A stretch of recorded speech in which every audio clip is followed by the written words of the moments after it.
Bien, volviendo a la clase, nos habíamos quedado precisamente en los representantes de este movimiento cultural, sobre todo enfocado en las artes plásticas, que va a ser conocido como el Renacimiento. Se le conoce como Renacimiento porque varios de los valores estéticos y culturales se van a utilizar proveniente de la antigüedad clásica. Bien, vamos a tener el Renacimiento dividido en dos. Por un lado vamos a tener el 480, que es el arte que nace en Florencia, que recoge la herencia del pasado clásico. Aquí vamos a encontrar a un destacado arquitecto en la arquitectura, conocido como Filippo Brunelleschi. Él va a investigar mucho la perspectiva, va a investigar mucho las ruinas romanas, va a ser muy buen conocedor del sistema constructivo gótico y él va a ser el que va a proyectar, por ejemplo, la cúpula de la Catedral de Florencia, que va a ser uno de los primeros trabajos desarrollados en la arquitectura a base del uso de la perspectiva. En la escultura vamos a tener las primeras esculturas de tendencia realista, se va a caracterizar sobre todo por el interés en el cuerpo humano, se van a desarrollar en diversos materiales, terracota, piedra, bronce. Aquí vamos a encontrar a dos escultores importantes, Lorenzo Gilberti y a la primera tortuga ninja llamada Donatello, cuya pieza escultórica más importante y más conocida va a ser el David de Donatello, que no hay que confundirlo con el David de Miguel Ángel, que es otro. El David de Donatello es una pieza hecha en bronce y que está aquí. Ahorita se las paso por el chat. Aquí está. Ese es el David que hace Donatello. Si ustedes me dejaron un ratito, ya llegó. Y en el chat ahí está esta pieza escultórica hecha por Donatello, la primera tortuga ninja que va a aparecer aquí. Las otras tres van a aparecer durante el Cinquecento. O sea, vamos a tener primero el 400 y luego vamos a tener el Cinquecento. El Cinquecento va a comenzar a inicios del siglo XVI. Aquí el arte renacentista va a alcanzar su máxima expresión. El foco de actividad artística se va a trasladar a Roma y aquí vamos a encontrar a las otras tortugas ninja, Rafael, Miguel Ángel y Leonardo. Rafael Sanzio, Miguel Ángel Buonarroti y Leonardo da Vinci. De todos ellos, el más conocido, sin lugar a dudas, va a ser Leonardo da Vinci, que va a ser conocido por obras como La Última Cena, va a ser conocido por obras como La Gioconda o La Mona Lisa y una serie de inventos que lo va a realizar en papel. Nunca los va a llegar a concretar, ninguno de los inventos de Leonardo. Ahora bien, Leonardo era una especie de divo en esa época. Era el gran Leonardo, el artista más conocido de esa época, pero es bien sabido que Leonardo siempre dejaba los trabajos a medias y nunca terminaba de realizarlos. Por eso es que su fama siempre va a ir acompañada, o su genio va a ir acompañado de este pequeño problema, ¿no? De que nunca lograba completar sus proyecciones artísticas. De Rafael Sanzio vamos a tener, por ejemplo, la escuela de Atenas, también va a ser otro gran pintor importante, pero para mí, desde mi perspectiva, el mejor artista por lo completo que era, va a ser Miguel Ángel. ¿Por qué? Porque Miguel Ángel no solo era pintor, sino también era escultor, y él sí, sus obras sí llegaron a terminarse, teniendo obras tan impactantes y tan impresionantes desde un punto de vista artístico, como La Piedad, por ejemplo, que podemos ver aquí, La Piedad de Miguel Ángel, no sé si ustedes se dan cuenta, pero noten esta capacidad que tiene Miguel Ángel para darle vida a la piedra. ¿Ven todo esto de aquí? Es mármol y le ha dado movimiento como si fuera tela debido a el gran nivel artístico que podía tener en la escultura.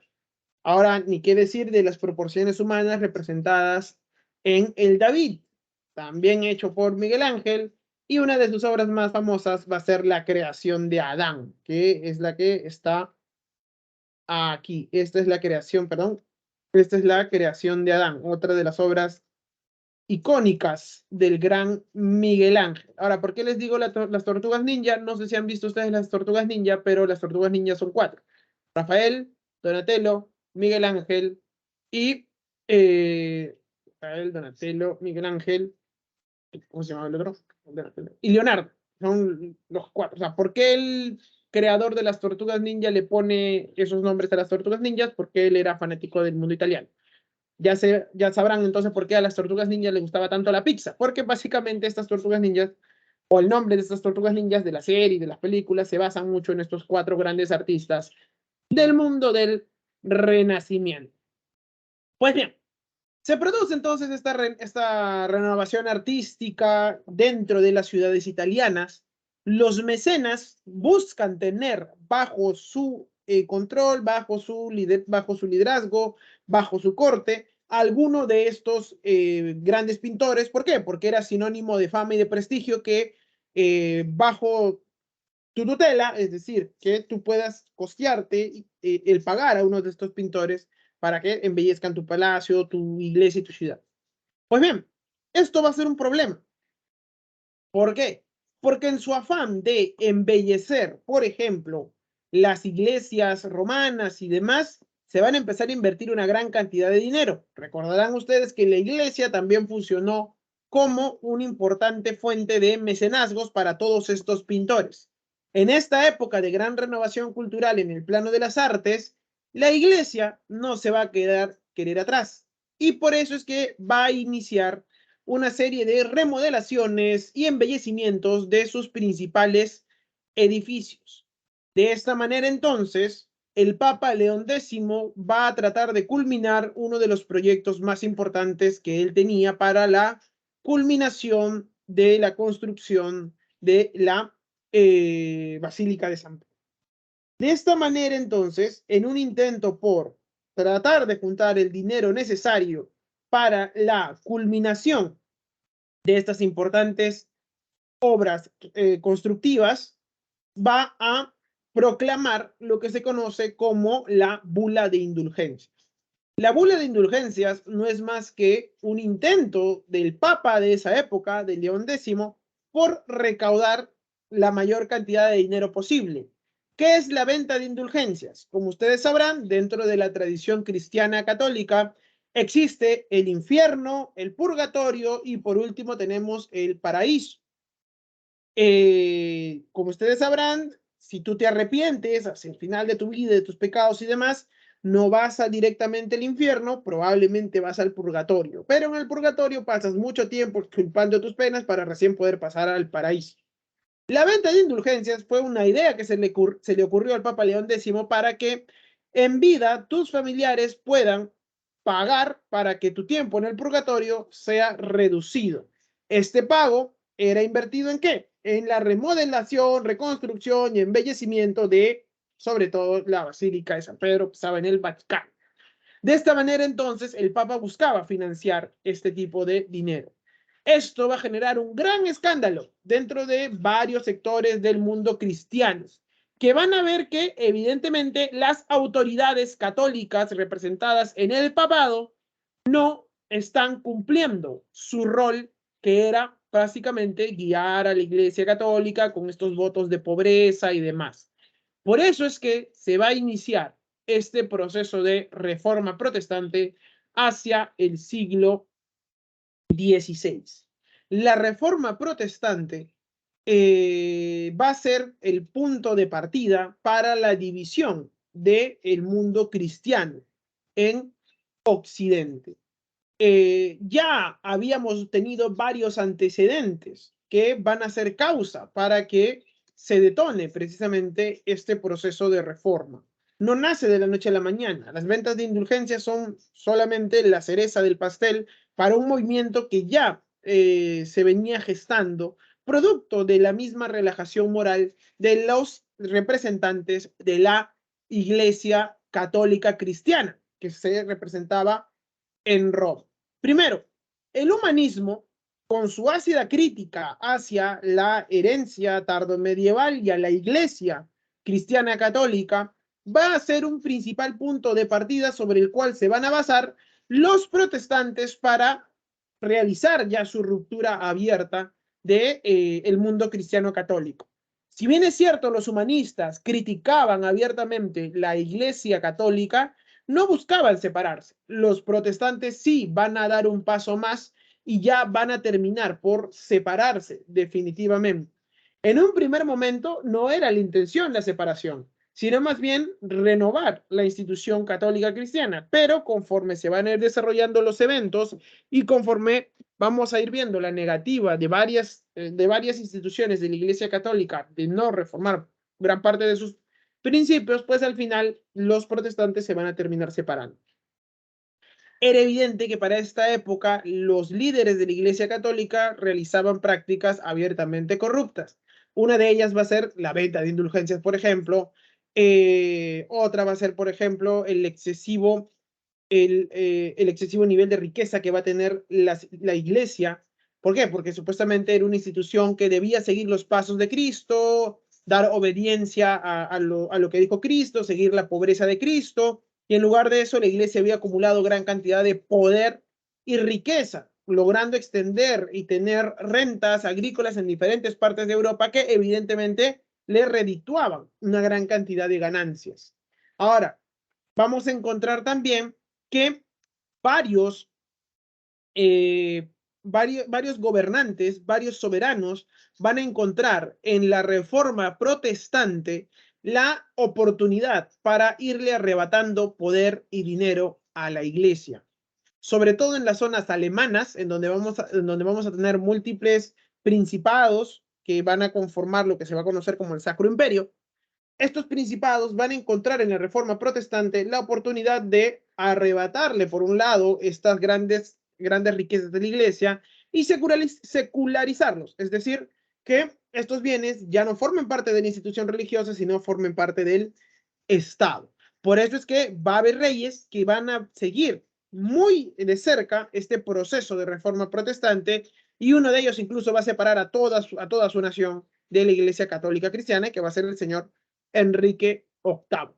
Estas van a ser entonces las múltiples causas que van a llevar a que se inicie esta reforma protestante. ¿Cómo se inicia? Con la promulgación de las 95 tesis en contra de la venta de indulgencias realizada por Martín Lutero. El luteranismo es la primera iglesia protestante que inicia su crítica abierta hacia la Iglesia Católica Cristiana. ¿En dónde? En el castillo de Wittenberg. Él, según la tradición luterana, va a sacar sus 95 tesis y las va a clavar en este castillo, iniciando entonces esta abierta confrontación en contra de la Iglesia Católica Cristiana. Se va a hablar dentro de estas 95 tesis de que, por ejemplo, la fe es la única fuente de salvación. Según el luteranismo, no importan las acciones y demás, sino la profunda fe de los fieles o la profunda fe que tenga un fiel o que tenga una persona va a ser importante y crucial para poder ser salvado en la otra vida. ¿Y cuál va a ser la fuente principal de fe? La Biblia. Por eso es que para Lutero, el único libro sagrado que debe existir y que debe ser la única fuente de fe es precisamente la Biblia. Todos los demás libros, para Lutero, no cuentan, porque la Biblia es la única fuente de fe. Como ustedes sabrán, los católicos cristianos habían creado una gran cantidad de textos teológicos en torno a las interpretaciones de Dios y demás.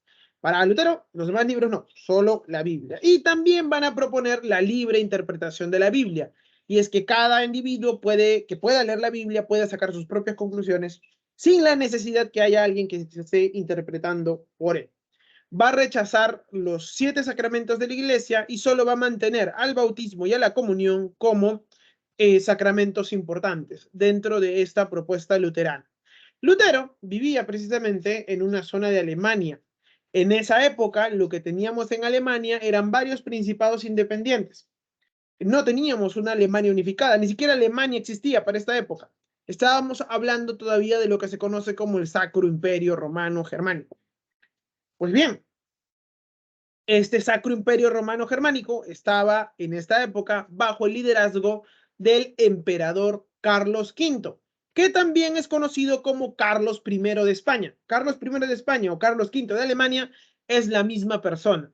Este señor Carlos I o Carlos V dependiendo de España o de Alemania, tenía un proyecto político y religioso importante. Él quería crear un imperio inmenso, unido políticamente por la corona española y el imperio, y religiosamente por la Iglesia Cristiana Católica. Este sueño de Carlos V se va a derrumbar con el luteranismo. ¿Por qué? Porque en varios principados de Alemania y en varias zonas de Alemania el luteranismo se va a expandir. Carlos va a llamar a Lutero a que se retracte en una serie de reuniones conocidos como Dieta.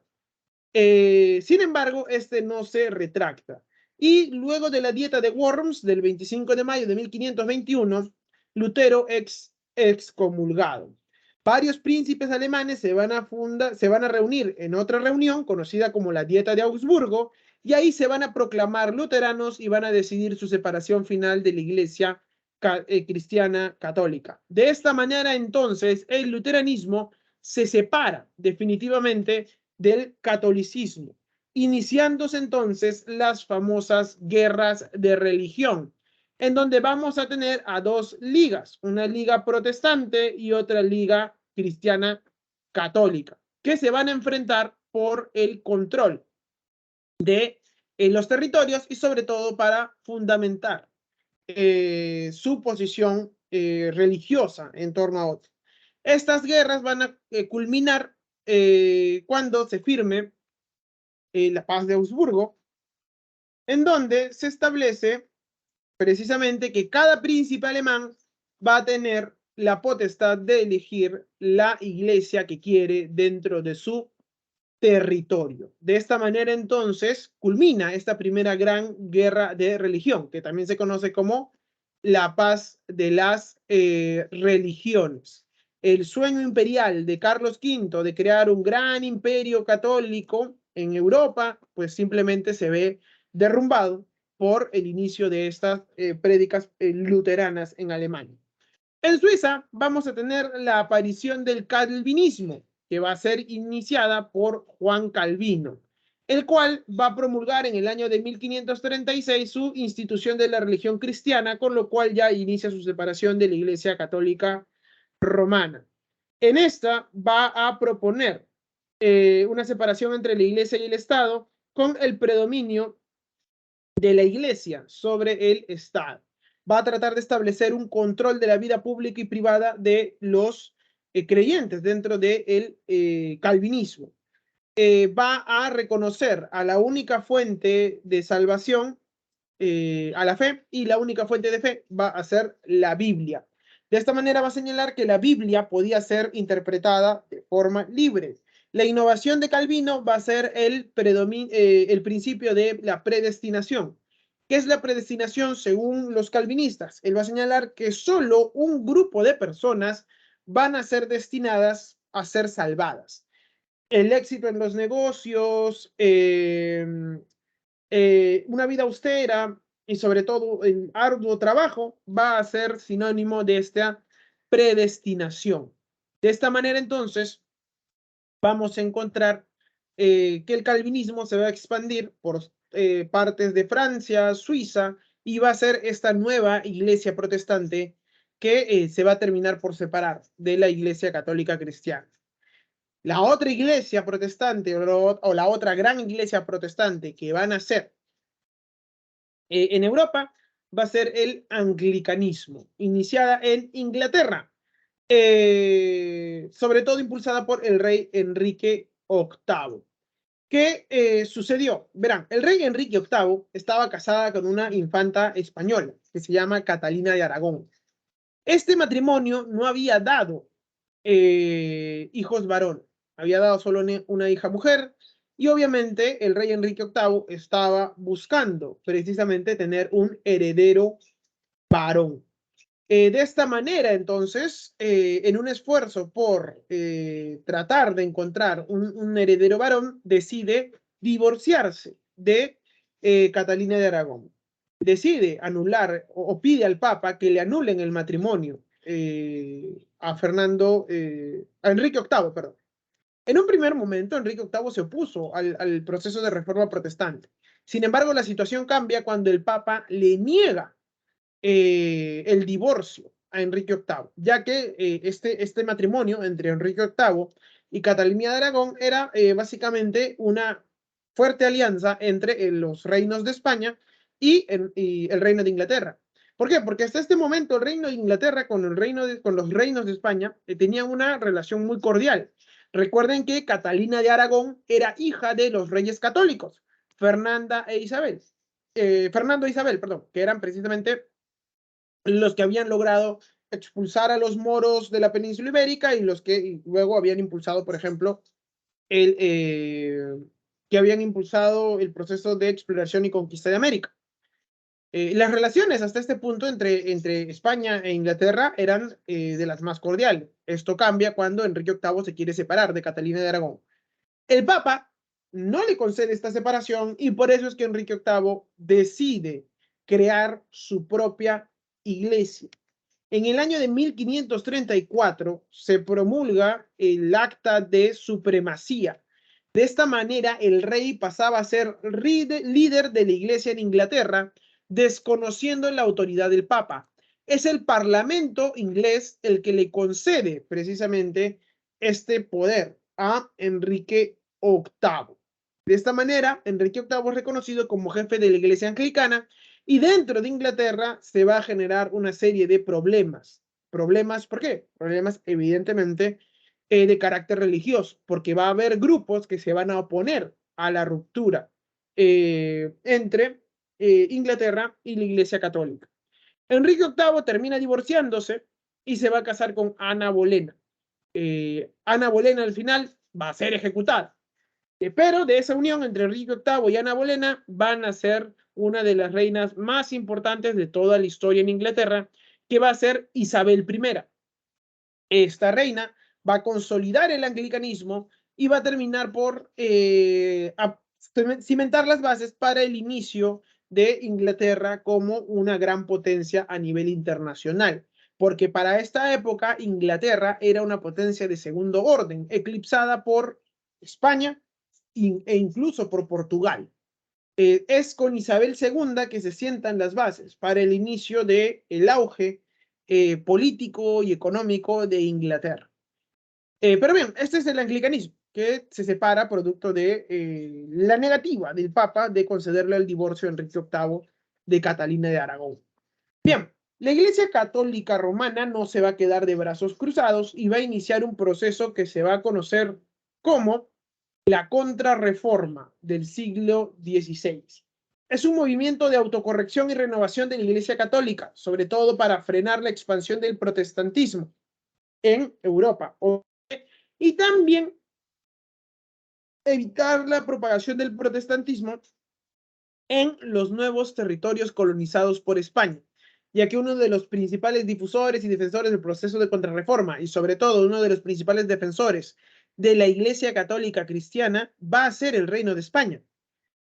Va a ser el oro español proveniente de América, evidentemente, el que va a pagar a los ejércitos que van a luchar en contra de los protestantes en las diferentes guerras de religión que van a poblar el continente europeo a lo largo de finales del siglo XVI y prácticamente todo el siglo XVII. Pero bien, este proceso de contrarreforma, de autocorrección política, se va a debatir y se va a terminar por realizar en el Concilio de Trento, que se va a desarrollar entre los años 1545 y 1563.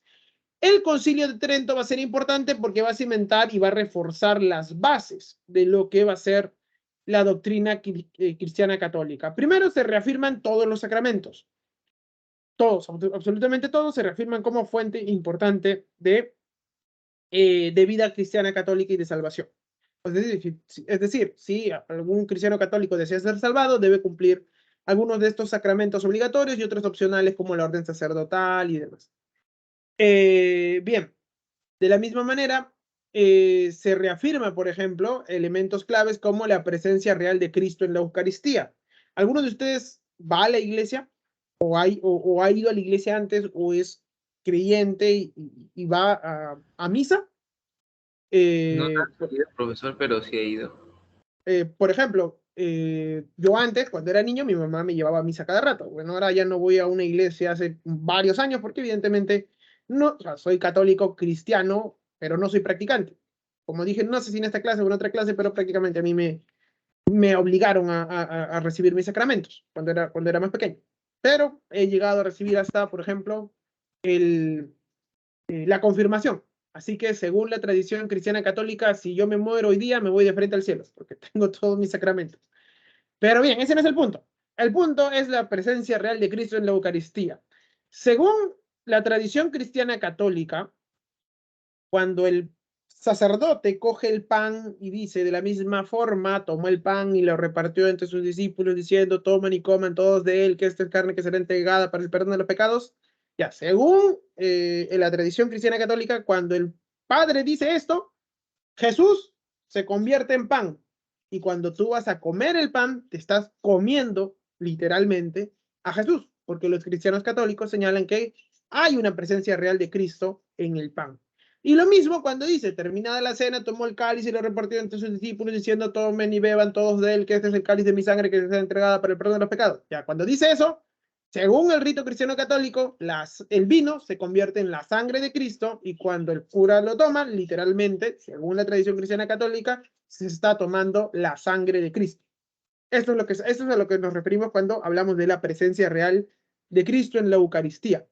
Es decir, los cristianos católicos, cuando comulgamos, porque yo también he comulgado en algún momento, nos comemos la carne de Jesús y nos tomamos la sangre de Cristo. Bien, eso es lo que se señala. Es una alegoría, evidentemente, de decir que Cristo entra en nosotros. Si lo piensan, no es tan distinto al canibalismo. Es canibalismo con pasos extra, como diría el buen Rick Sánchez, de Ricky Morty. Pero bien, esto es lo que se refiere, o esto es a lo que se refieren cuando hablan de la presencia real de Cristo en la Eucaristía. Bien, también durante el Concilio de Trento se habla de la creación del índex. ¿Qué es la creación del índex? El índex es una serie de libros, una lista de libros que empiezan a ser prohibidos, producto de que el contenido podía, según el Concilio de Trento, afectar o dañar la imagen de...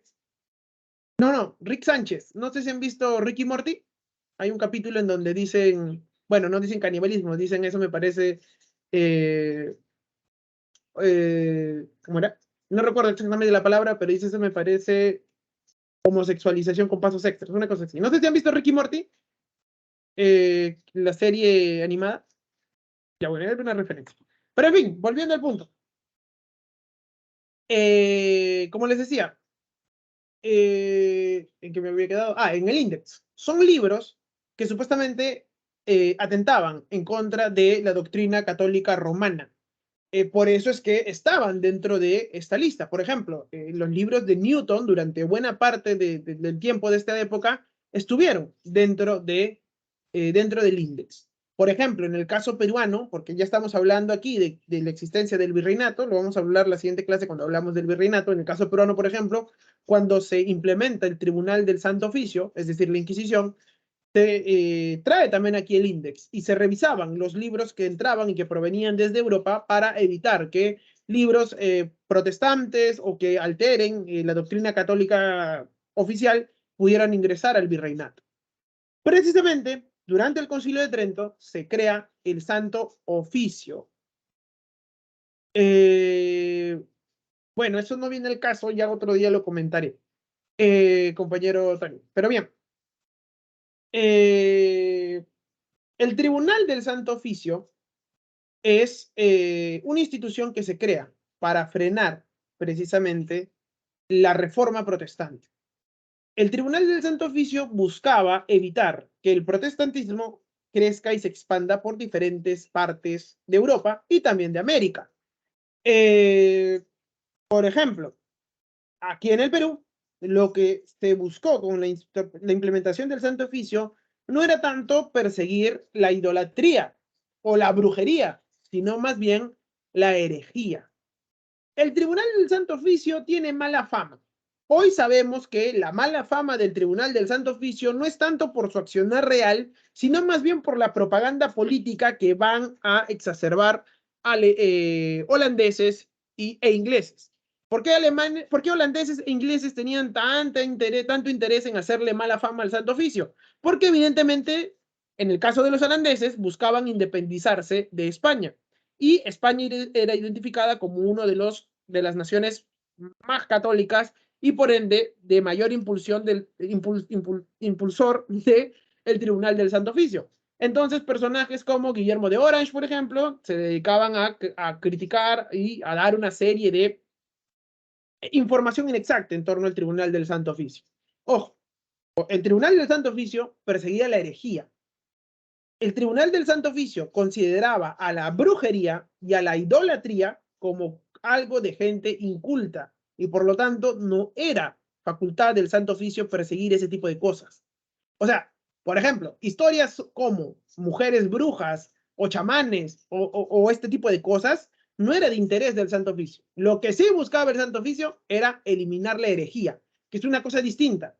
La herejía es conocer la supuesta religión verdadera y renegar de esta religión, que era lo que habían hecho los protestantes. Y por eso es que perseguían precisamente la herejía y a los judaizantes también. ¿Quiénes son los judaizantes? Aquellas personas que eran judíos y que trataban de mantener sus antiguas costumbres judías en secreto, sobre todo en el caso de España. El Tribunal del Santo Oficio sí torturó gente, o bueno, no directamente, sino había un brazo secular que era el que se encargaba de las torturas, pero no era esta máquina de tortura y de vejaciones y de aniquilamiento de brujas y demás, que es como lo han hecho creer hasta el día de hoy. No. De hecho, el Tribunal del Santo Oficio era tan burocratizado que todo estaba escrito. Había informes detallados de todos los procesos a los cuales, en los cuales participaba el Tribunal del Santo Oficio.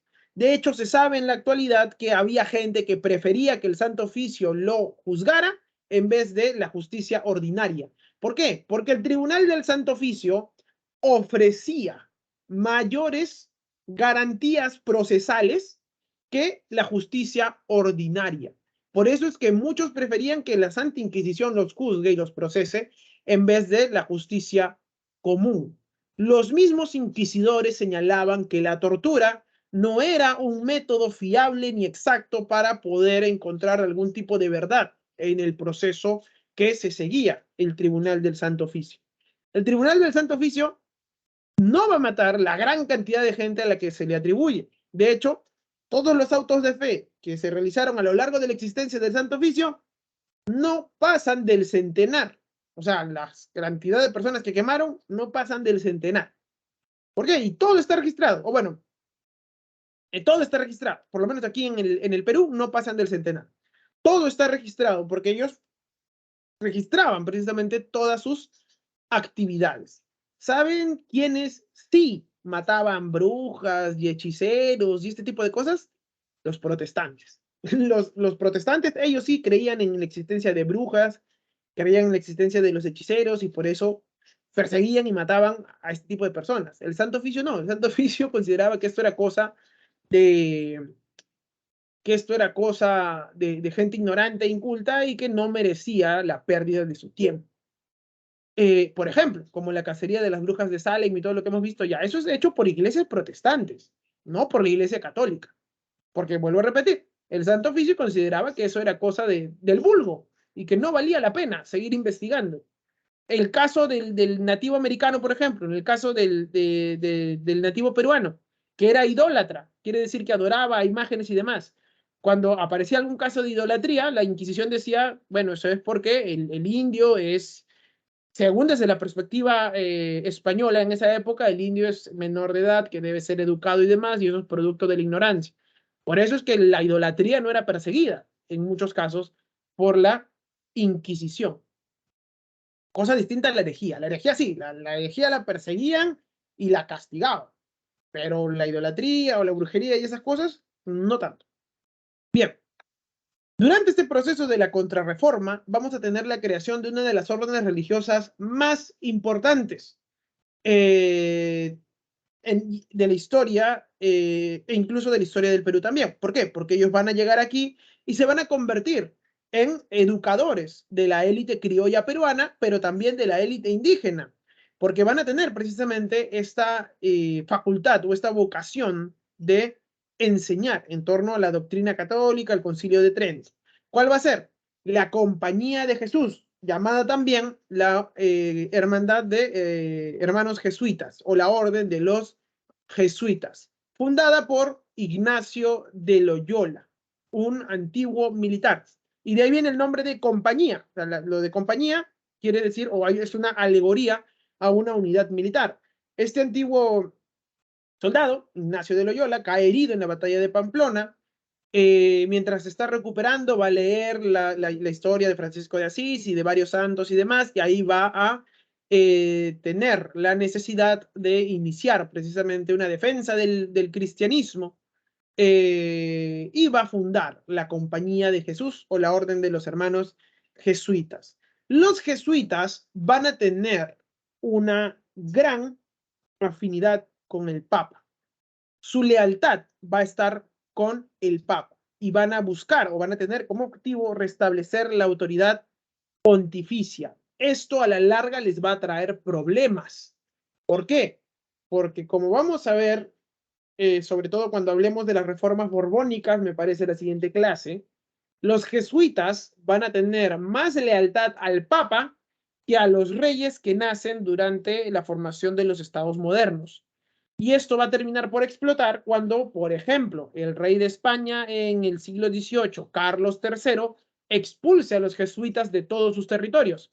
¿Por qué? Porque los jesuitas, en vez de tenerle lealtad, o mejor dicho, los jesuitas españoles guardaban más lealtad al Papa que al rey. ¿Producto de qué? De que su creación, durante su creación, se planteó como objetivo restablecer la autoridad pontificia en todo el mundo. Las características de estos jesuitas van a ser una intensa labor educativa, por eso es que van a fundar una gran cantidad de colegios, y en el caso peruano van a venir, como ya les había mencionado, a fundar colegios para criollos, para la élite indígena, y un voto de obediencia muy grande al Papa. Esta va a ser entonces la contrarreforma, que va a cerrar filas de toda la población cristiana católica para tratar de frenar el proceso de reforma protestante.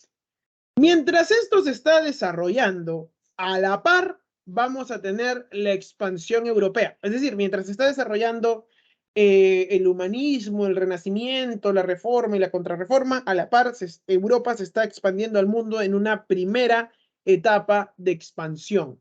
Entre los siglos XV y XVII vamos a tener este proceso importante de expansión. ¿Cuál va a ser la causa? Primero, el bloqueo de las rutas comerciales. Como ustedes sabrán, el Imperio Otomano captura Constantinopla en 1453 y las tan ansiadas rutas comerciales entre Asia o entre Oriente y Occidente se cortan. Esto genera un problema. ¿Por qué? Porque había una gran cantidad de productos asiáticos que eran altamente cotizados y que ahora empezaban a escasear dentro de Occidente. Estamos hablando de productos como las especias, canela, clavo, pimienta, porcelana, seda, productos altamente cotizados.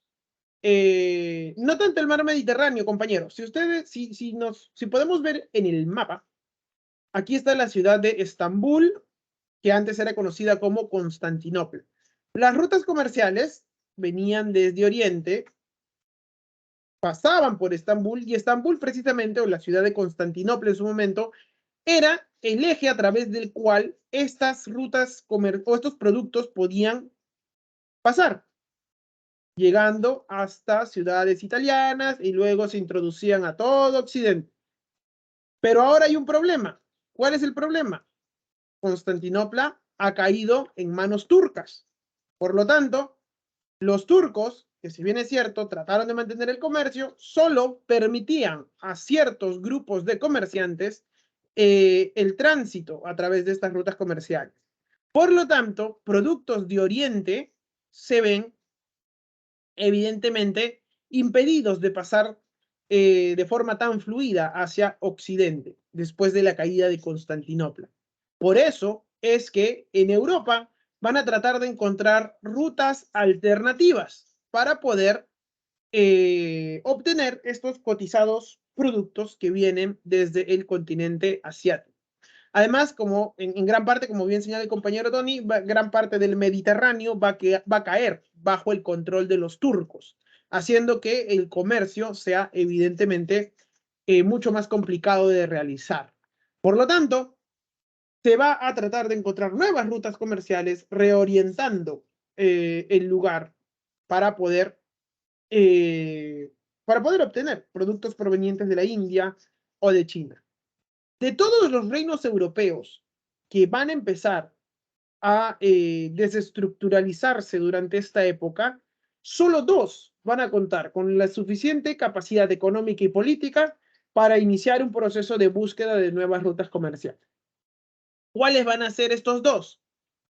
Portugal, que había logrado expulsar a los moros de sus territorios mucho antes que España, y el otro va a ser España, que luego de la expulsión de los moros en el año de 1492 logran dominar gran parte de la península ibérica bajo el poder católico cristiano.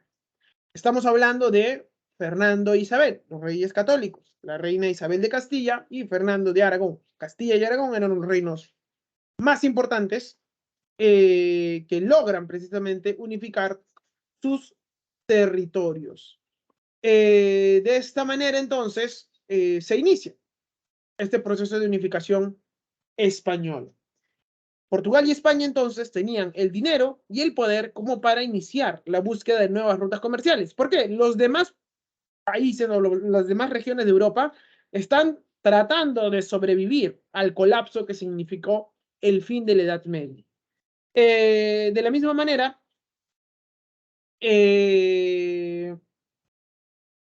las nuevas rutas, aparecen nuevos conocimientos, sobre todo náuticos, de nuevos inventos, como el astrolabio, la brújula y las carabelas, que van a ser inventos importantes. ¿Por qué? La carabela, por ejemplo, va a ser una embarcación grande que va a permitir una mayor capacidad de carga y sobre todo al tener una vela latina va a permitir utilizar mejor el uso de los vientos y se va a abandonar los remos, que eran básicamente los que utilizaban las tradicionales galeras que navegaban a través del mar Mediterráneo, por ejemplo.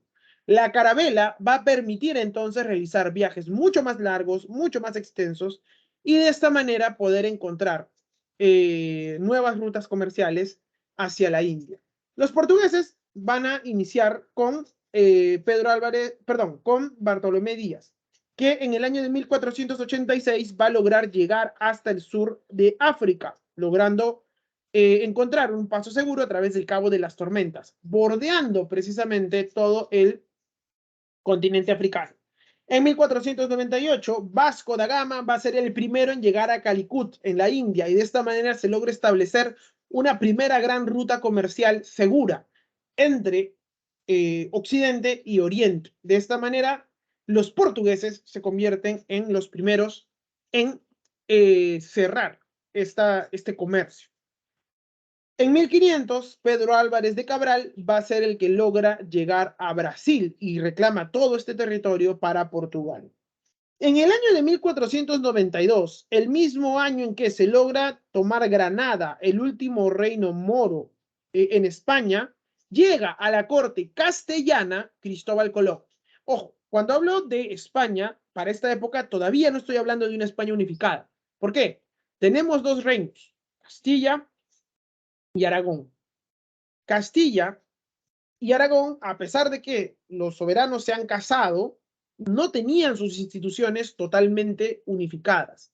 Todavía para esta época, Aragón tiene su propia forma de gobierno y su autonomía, y Castilla tiene su propia forma de gobierno, a pesar de que en teoría ambos territorios se habían unido por el matrimonio de los reyes católicos.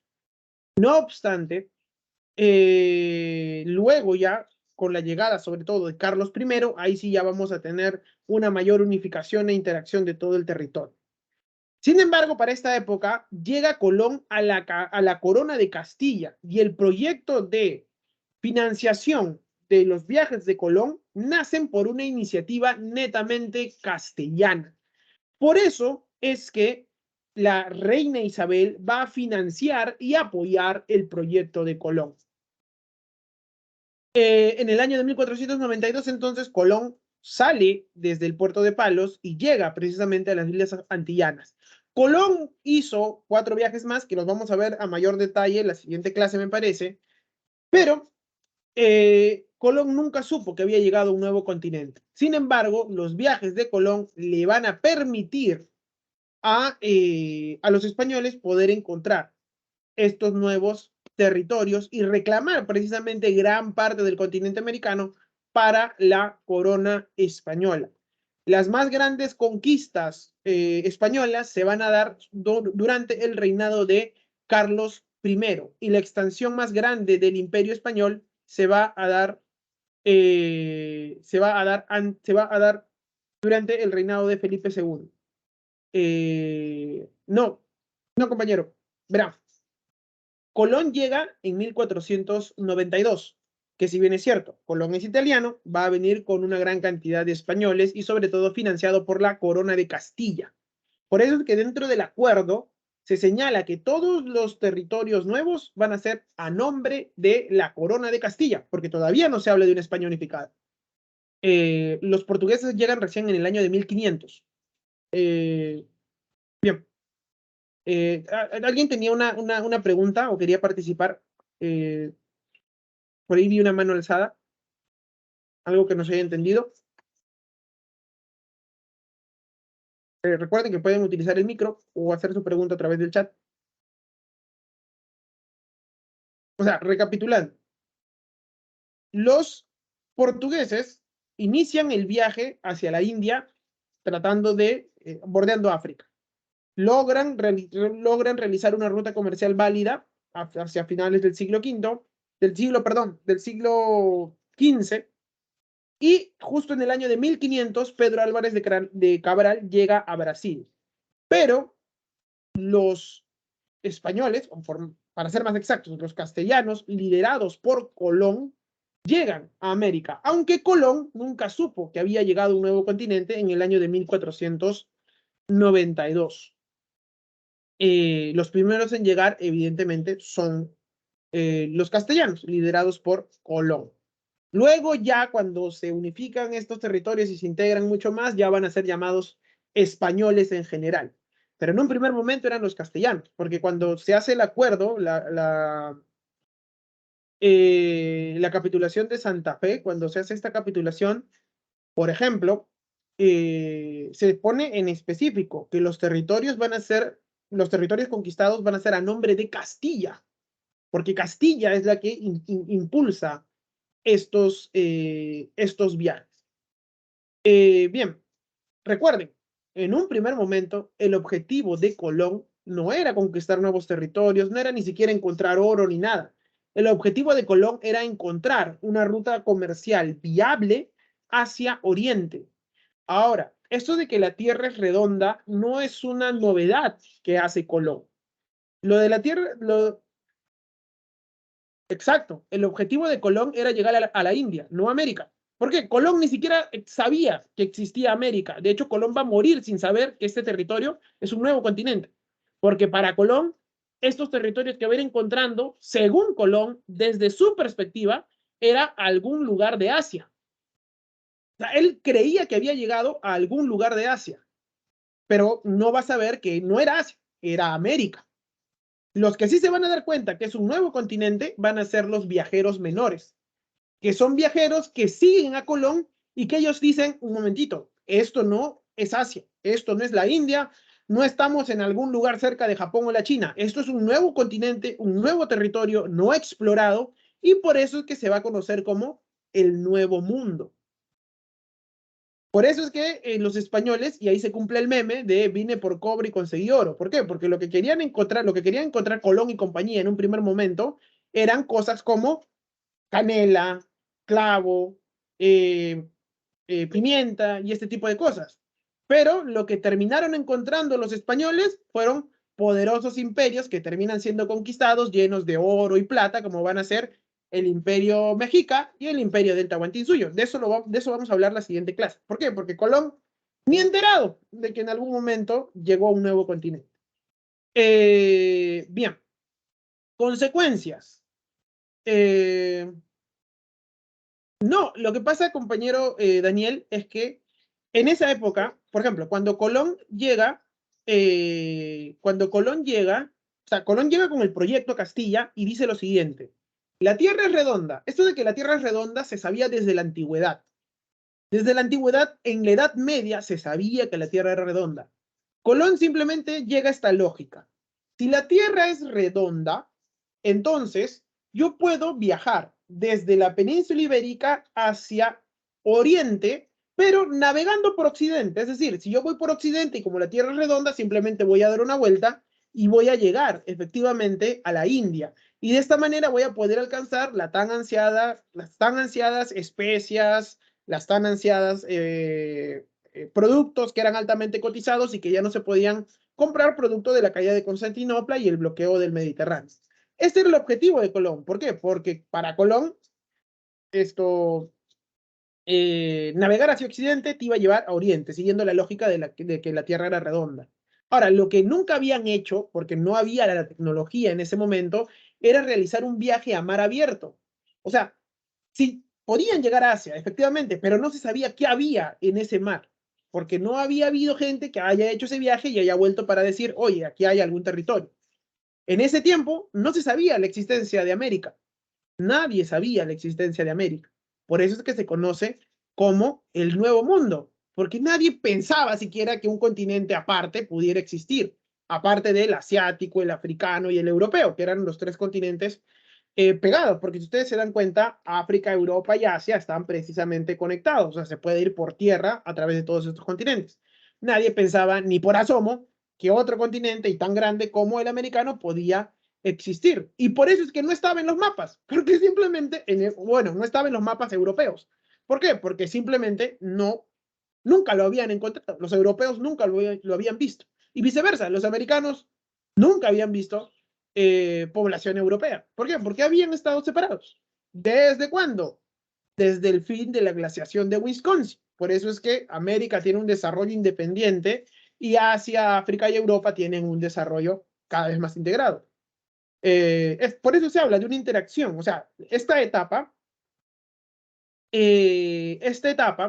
habla precisamente, para bien o para mal, de una gran unificación e interacción entre América, Europa, Asia, África. Para Oceanía todavía tenemos que esperar hasta el siglo XIX. Pero América, África, Europa y Asia quedan unificados a partir de estos procesos de expansión europea. Para bien o para mal. ¿Por qué para bien o para mal? Porque si bien es cierto, vamos a tener una interacción cultural que en muchos casos va a ser violenta, y que en muchos casos nosotros somos herederos de este intercambio. Lo que sí es cierto es que los que se van a llevar la peor parte dentro de este proceso de intercambio van a ser los nativos americanos, ya que en América se va a producir una hecatombe demográfica, ya que gran parte de la población nativa desaparece. Ahora bien, desaparece por dos motivos. Primero, porque la llegada de los europeos genera un proceso de guerras de conquista entre los europeos y los nativos americanos, pero también guerras entre los mismos nativos americanos. ¿Por qué? Porque el imperio mexica y el imperio del Tahuantinsuyo eran esos, imperios. O sea, nosotros hablamos de lo grandioso que era el imperio del Tahuantinsuyo, que fue grandioso y maravilloso, pero nos olvidamos que eran imperios. Y como todo imperio, era expansivo, colonialista, militarizado. Cuando llegan, por ejemplo, los españoles acá a esta parte del mundo, varias de las comunidades nativas del mundo andino no veían a los incas como soberanos de todo el territorio, sino más bien en muchos casos, sobre todo los de más reciente conquista, los veían como fuerzas de ocupación. Por eso es que varios de estos grupos nativos deciden apoyar a los conquistadores españoles porque ven en este proceso la oportunidad de desligarse del control incaico. Después ya estos pobladores se dan cuenta que los españoles son igual o más opresivos que los incas, pero en un primer momento se desarrolla, por ejemplo, esta lógica en el mundo andino. Lo mismo va a pasar en Mesoamérica. Y lo otro van a ser las enfermedades. Las enfermedades también van a ocasionar la muerte y la hecatombe de una gran cantidad de personas. A eso hay que sumarle el gran maltrato que se va a producir y la sobreexplotación que se va a producir en contra de la población nativa a inicios del proceso de la conquista. Estos tres factores, dije dos, pero estos tres factores van a ser los responsables de que en un primer momento desaparezca una gran cantidad de personas. Pero no hay un intento genocida en eso. ¿Me dejó entender? O sea, para hablar de genocidio tenemos que hablar de que los españoles vinieron con la intención de matar y arrasar a todos los indígenas. No tanto fue así. Eso no los exculpa de responsabilidad. ¿Por qué? Porque sus acciones fueron los responsables de la muerte de muchos indígenas, pero no hubo una intención directa. A eso es a lo que me refiero. ¿Por qué? Porque en otros procesos de conquista colonial sí vamos a ver procesos de exterminación de la población para quedarse con el territorio. En cambio, los españoles no lo hicieron adrede. O sea, fueron responsables de que muriera un montón de gente, sí, pero no tenían la intención. Eso no los exculpa, claro está, de sus responsabilidades. Bien, exacto, por ejemplo. Bien, hasta aquí nos quedamos. Vamos a continuar la clase el próximo jueves. Bueno, este jueves, perdón, para hablar ya de lo que viene después. No quito más tiempo a su profesor. Nos vemos, compañeros, hasta el jueves. Cuídense bastante. Muchas gracias, profesor. Hasta luego, hasta luego. Gracias, profesor. Hasta luego.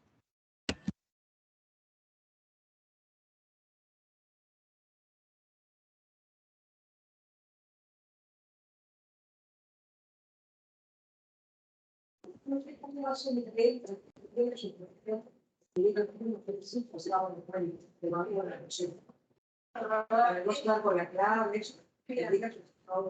no sé cuánto hay que contar y cómo lo he hecho. Ok, chicos, buenas tardes con todos. Espero se encuentren bien. Vamos a comenzar con la clase de biología.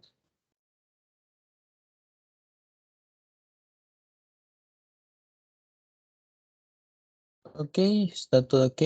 Buenas tardes, Clarisa. Buenas tardes con todos. Vamos a comenzar entonces, semana 4. Sistema digestivo, circulatorio, linfático y excretor, además de mecanismo de transporte en vegetales. Podemos hacer un resumen a partir de acá en esto, la imagen, ¿no? Y es que todo ser vivo requiere nutrientes y bueno, todos esos nutrientes, ¿a través de qué se transportan? A través de la circulación. Pero, ¿cómo ingresan primero? Y es que no ingresan los nutrientes directamente a nuestro cuerpo, ¿no? Sino lo que entra es el alimento. Y ese alimento al ingresar es que tiene que ser degradado. ¿Quién se encarga de esa degradación? Eso lo llamamos digestión. De eso se encarga el sistema digestivo. Una vez es degradado, degrada al mínimo, ¿no? Por ejemplo, carne tiene proteínas, lo va a degradar hasta aminoácidos. Y esos aminoácidos entran a la sangre. Y en la sangre el sistema circulatorio se encarga de repartirlo, ¿no? A través de una bomba llamada el corazón, es que se encarga de llevar sangre a todos los órganos de nuestro cuerpo. Asimismo, el corazón también se encarga del transporte de oxígeno, ¿no? Llevando sangre al pulmón para que ésta sea oxigenada y luego regrese nuevamente al corazón. Y así como tenemos nutrientes, tenemos desechos, y esos desechos, esas cosas de más que tenemos en la sangre van a ser eliminadas, y ahí es donde participa el sistema excretor. Bien, vamos a hablar de todo ello entonces. Comenzamos con lo que es el sistema digestivo, como tal, ¿no? Buenas tardes, Janet, buenas tardes, Fabiana, buenas tardes, Jenny. Comenzamos con el sistema digestivo. Y el sistema digestivo, animales, las plantas como tal no tienen un proceso de digestión. Pero lo que sí lo tienen son los protozoarios. Una ameba es un protozoario. Un protozoario eucariota, claro está que este es heterótrofo, porque necesita degradar para consumir su propio alimento, ¿no? Es así que tenemos esto, una célula. ¿Qué es lo que hace? Absorbe. ¿Absorbe qué? Alimento. En este caso su alimento puede ser una misma bacteria, ¿no? Y al absorberlo va a ser degradada. Y acá hay algo llamado vacuola digestiva, que es algo similar a un lisosoma, ¿no? Los protozoarios tienen algo similar a un lisosoma para que de esa manera degraden, porque como son una célula, requieren ese proceso de digestión celular, ¿no? Lo degrada, lo que sirve se lo queda a la bacteria, lo que no sirve lo bota. Es así con esto y es así con todos los animales. Digestión en esponjas de mar. Esta esponja de mar, para empezar, tiene una digestión como tal, y acá nosotros hablamos de una digestión intracelular. ¿Por qué intracelular? Porque cada célula realiza su propia digestión. La esponja es algo bastante particular porque es uno de los animales más simples. ¿Por qué? No tiene tejidos. No tiene tejidos, no tiene sistemas. son agrupaciones de células y requiere de todas maneras alimentarse, pero los alimentos ingresan y al ingresar cada célula se encarga de degradarlo para consumirlo. Por eso se llama digestión intracelular. Célula importante de las esponjas, los cuanocitos. ¿Por qué? Porque sirven como filtradores. Filtradores porque ingresan agua y varias cosas, ¿no? Así que tienen que centrarse en que ingresen cosas importantes como los nutrientes. Es así que los cuanocitos se encargan de ello, ¿no? Se encargan de la filtración del agua como tal. En ese proceso de filtración es donde acá, por ejemplo, amebocitos se encargan de, son células que van a degradar. Como ocurre la digestión en células, recuerden, intracelular. Acá hay alguien que presenta ambos, tanto intra e intracelular. ¿Y esas quiénes son? Esas son las hidras. Acá ya para entrar en contexto, las esponjas pertenecen al grupo de los poríferos y son netamente de mar todas. Acá estas hidras pertenecen al grupo de los nidarios. Al grupo, ya hay que decirlo como tal su nombre, al filo o filum de los nidarios, que es un filo importante de los animales. Y no solo las hidras, sino también las medusas. Ambos pertenecen al grupo de los nidarios. Y bueno, ¿cómo pasa la digestión acá? Acá estos también son netamente marinos. El agua ingresa. Ingresa y ahí ingresa alimento también. Nos encargan de absorber el alimento y tienen una cavidad donde ocurre la digestión. Es por eso que se puede decir que la digestión es extracelular, porque ocurre la digestión. ¿Por qué se llama extracelular? Porque está fuera de las células. Esto es una cavidad simplemente. ¿Llamada cómo? Llamada gastrodermis, pero es una cavidad en la que ocurre la digestión. ¿Bien? Pero la digestión es parcial, es decir, el alimento no se digiere completamente. Es así que los nutrientes, esos alimentos parcialmente degradados, ingresan a las células. Y hay una digestión interna. Es por esto que los nidarios, hidras y medusas, tienen tanto intracelular como extracelular. Estos tienen ambos, tienen intra y extracelular, ¿ok? Eso hay que tener en cuenta con estos. En cambio, desde acá, las planarias, los cuales pertenecen al filo de los platelmintos,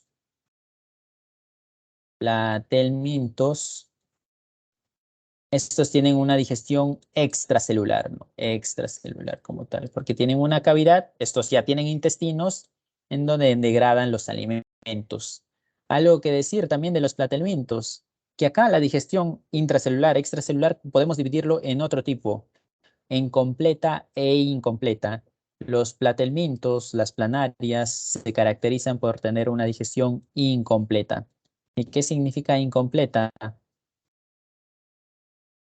Acá los alimentos van a ingresar por una cavidad, ¿no? Algo similar a una boca, que incluso lleva su nombre, ¿no? Ya el nombre de boca. Ahora, los alimentos ingresan, son degradados, son transportados a través de todas las células de esta planaria. Ahora, ¿qué hacemos con los excreciones? ¿Con lo que nos sirve? Lo botamos, lo excretamos. ¿Pero por dónde sale eso? Eso sale por la misma boca. Y cuando sucede eso, cuando se tiene una sola entrada para la entrada de nutrientes, valga la redundancia, y para la salida de las excreciones, es que se habla de digestión incompleta, porque solo hay un orificio de entrada y el mismo orificio es para la salida. Eso es incompleta. En cambio, cuando se tiene dos orificios, un inicio y un final, entrada de alimentos, salida de excreciones, ahí es digestión completa. Bien, eso hay que tenerlo claro. Y de hecho, el resto de animales con el que tratemos, todos van a tener digestión completa. Acá tienen que recordar que las planarias son las que tienen digestión incompleta. ¿Ok? Pasamos a la siguiente diapositiva.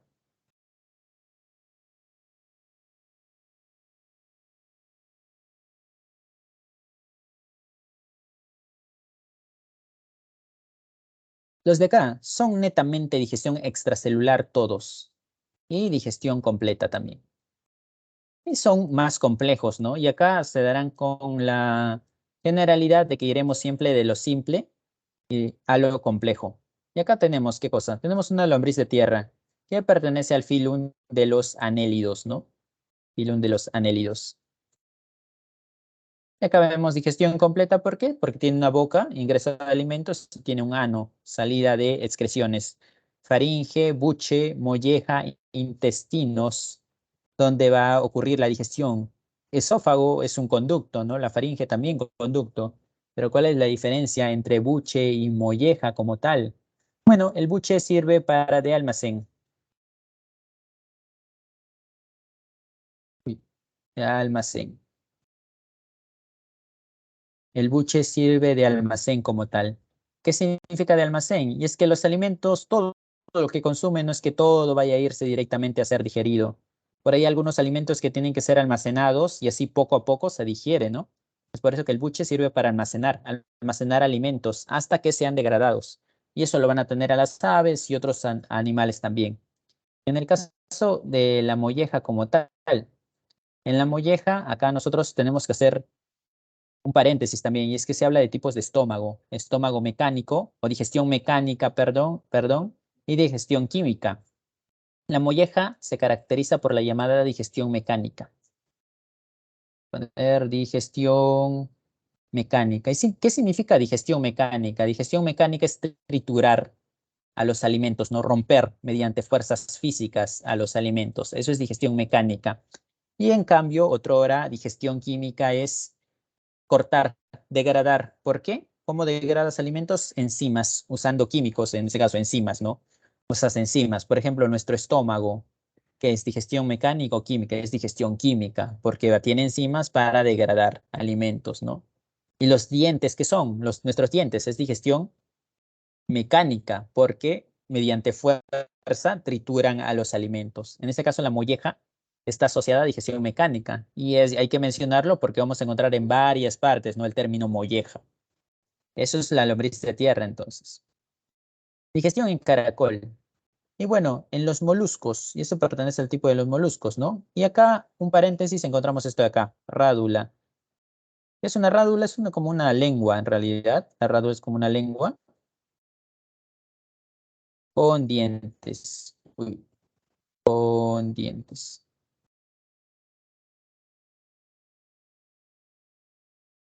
Con dientes quitinosos. ¿Qué significa esto? Que tiene quitina.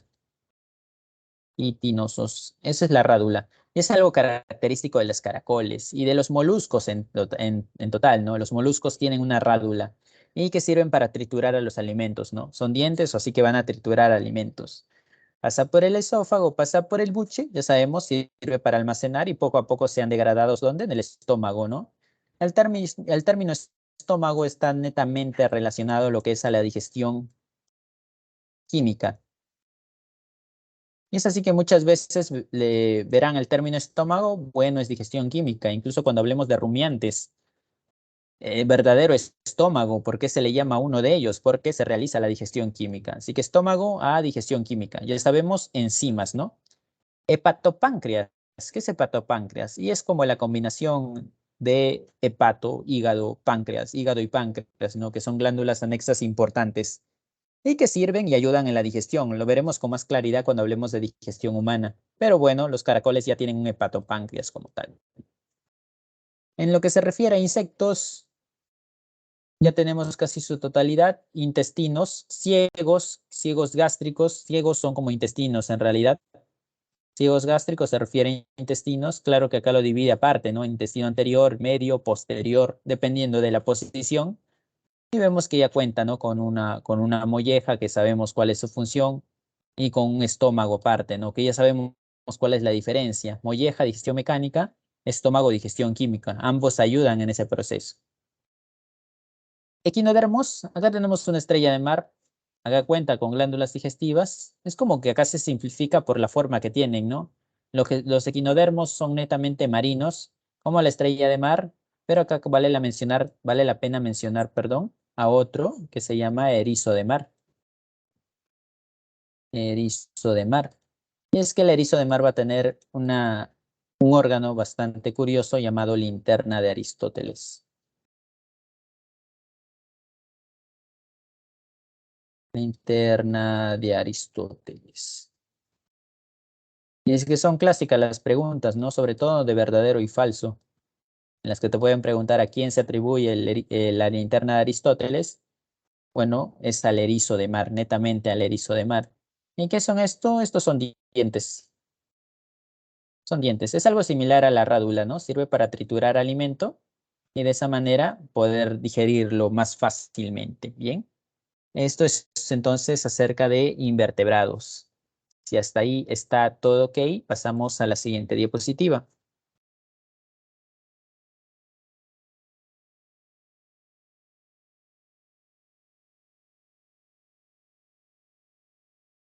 Pasamos a vertebrados y ahí tenemos que hablar del sistema digestivo en aves y sistema digestivo en rumiantes. Las aves es bastante curioso, no suelen consumir maíz, la mayoría de ellas. Y por lo tanto acá vemos un ejemplo de esas aves, ¿no? Que consumen maíz y por eso es fundamental el buche, porque no es tan fácil consumir el maíz. Por ejemplo, acá ingresa y no es que lo vayan a consumir todo a la vez, sino que un poco tiene que almacenarse, y esto seguramente lo han visto, se han observado cómo matan un pollo, ¿no? Y ahí habrán observado el buche. Ahí se almacena el maíz que consume el pollo, en este caso, y ya saben, sirve para que lo digiera o lo degrade poco a poco, y luego en sus llamados estómagos. Y es que tiene dos estómagos. El proventrículo es uno de sus estómagos, que es conocido como el verdadero estómago. ¿Por qué el verdadero estómago? Porque acá es donde se ocurre la digestión química. Acá, digestión química. Por eso se le llama verdadero estómago al proventrículo. Y la molleja. Y la molleja ya sabemos, ¿no? Se encarga de la digestión mecánica. Y la molleja también se le llama ventrículo. Acá en las aves se dice que tiene su estómago dos cámaras, ¿no? El proventrículo y el ventrículo. Ya sabemos, el proventrículo es la digestión química y lo que es el ventrículo o molleja es la digestión mecánica, ¿no? Eso lo tenemos que recordar, sobre todo en el resto de animales, ¿no? En seres humanos ya no hay eso, pero el resto de animales sí lo hay. Y acá vemos que tiene un hígado y un páncreas ya de manera separada. Acá se encuentran los ciegos, que es parte del intestino grueso. Y es entonces donde va a recurrir y finalmente termina botando todos los desechos. ¿De dónde sale este término cloaca? Y es que, ¿por qué no usan el término ano? ¿Por qué le cambian el término a cloaca? Y bueno, acá la cloaca tiene una definición distinta. El término cloaca hace referencia a que tiene un fin de excreción, o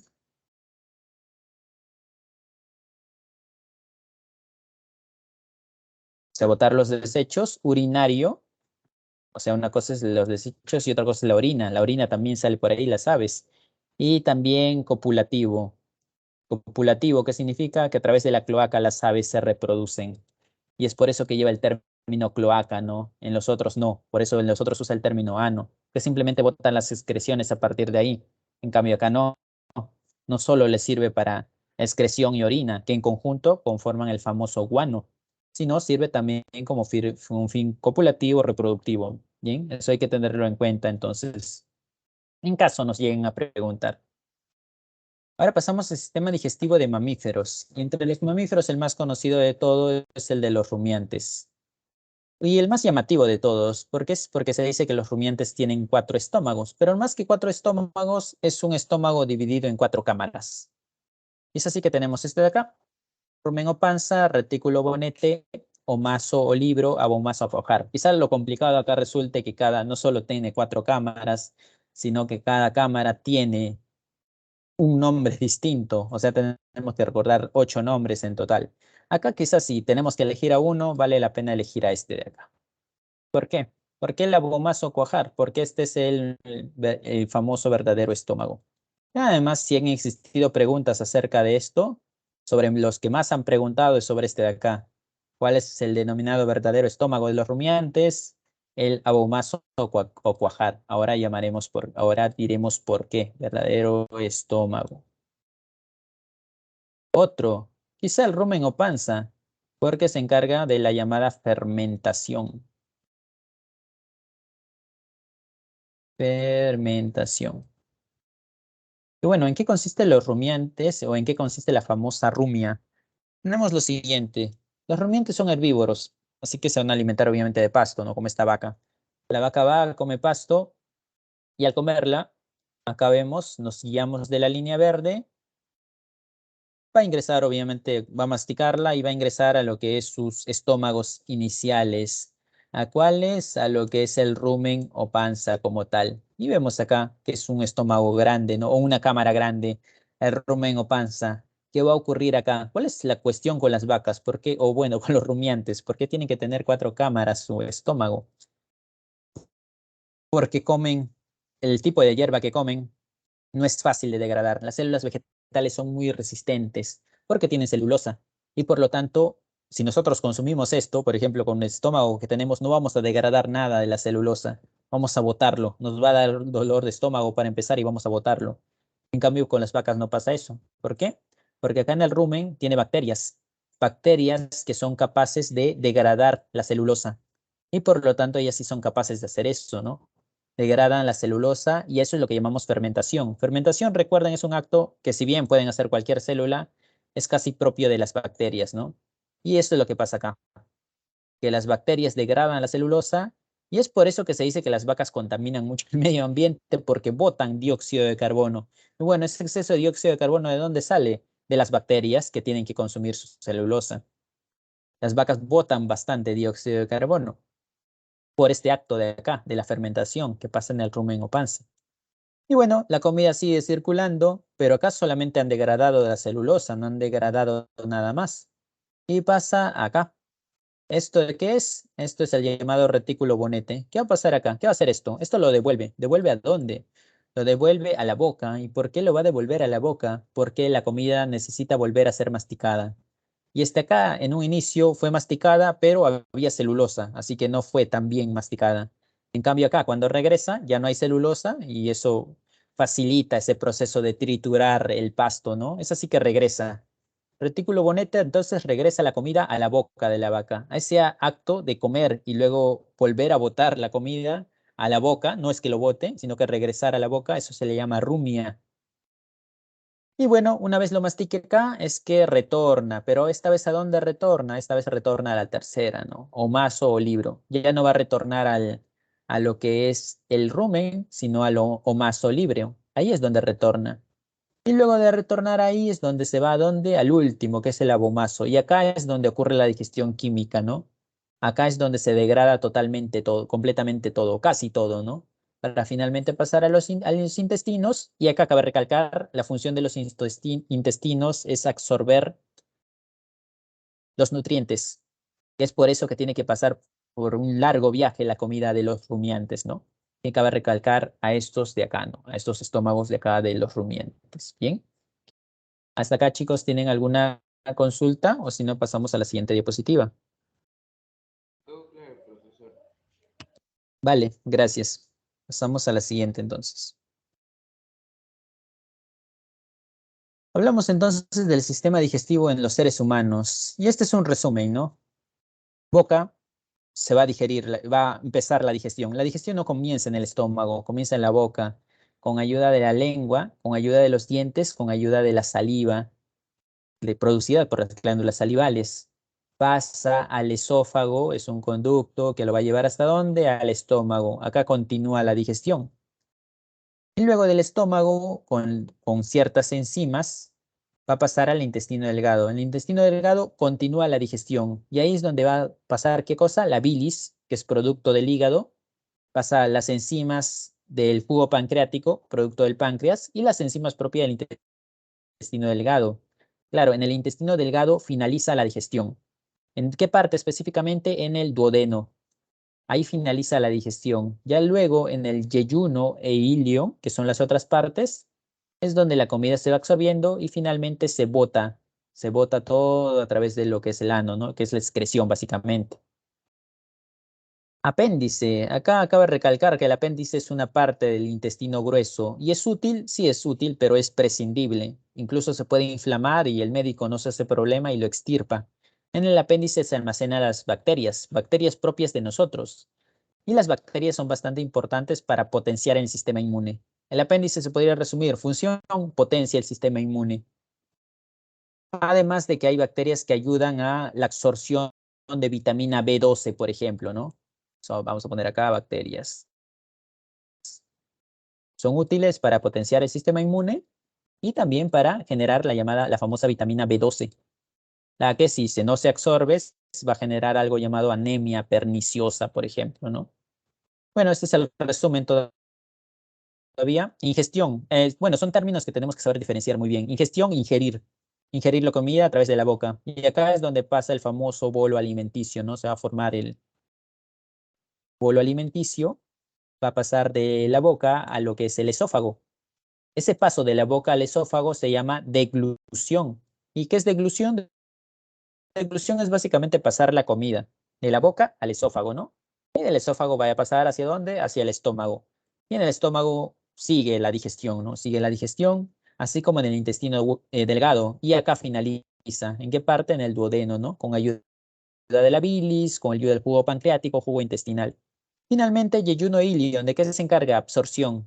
Y la absorción es absorber todos los nutrientes, ¿no? La comida se debe degradar al mínimo. A aminoácidos, a lo que son glúcidos, monosacáridos, por ejemplo, ¿no? A lo que son ácidos grasos, todo se debe degradar al mínimo.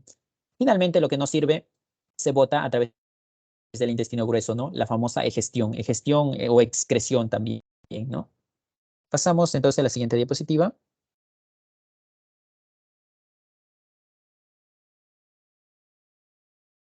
¿Dónde comenzamos? Entonces nosotros comenzamos en la cavidad bucal. Piensen, ayuda a la digestión, tres cosas básicamente: dientes, lengua y glándulas las salivales.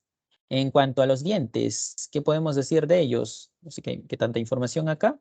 Podemos decir que hay 32, por ejemplo, en la dentadura adulta, y podemos decir que hay 20 en los niños, los famosos dientes de leche, ¿no?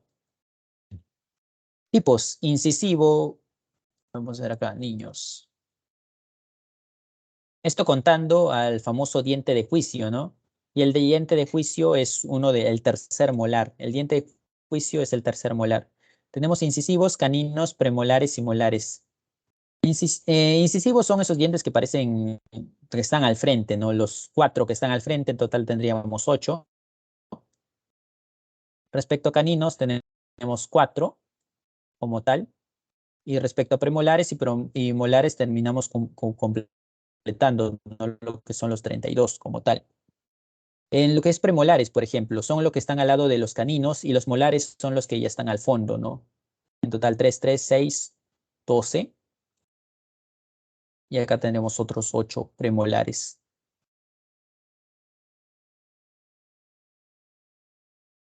Perdón, acá en los incisivos son 6 premolares como tal, y es 12.